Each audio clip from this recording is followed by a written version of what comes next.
Welcome to Penrose Learning, where we make understanding easy. In this video, I will explain how to use the Mint Quiz app.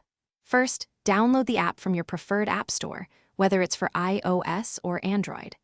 Once installed, open it up and either create a new account using your email or log in if you're a returning user. After logging in, you'll land on the main dashboard, which is your central hub for all things quiz-related. Take a moment to familiarize yourself with the layout and available options. Now that you're logged in, it's time to pick a quiz. You'll find a wide array of categories, from general knowledge to specific subjects like geography or literature. Tap on a category that sparks your interest, then choose a particular quiz. Before starting, you can often see details like the number of questions, typically around 10 to 15, and the estimated time to complete it. This helps you prepare for the challenge ahead.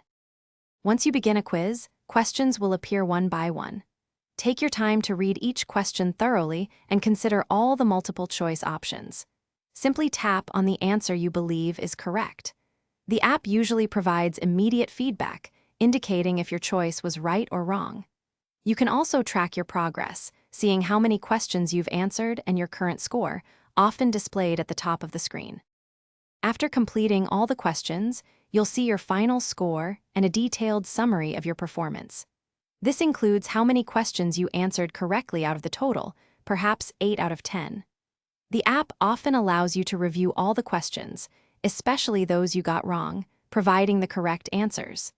This is a fantastic way to learn and improve your knowledge for future quizzes, helping you master new topics.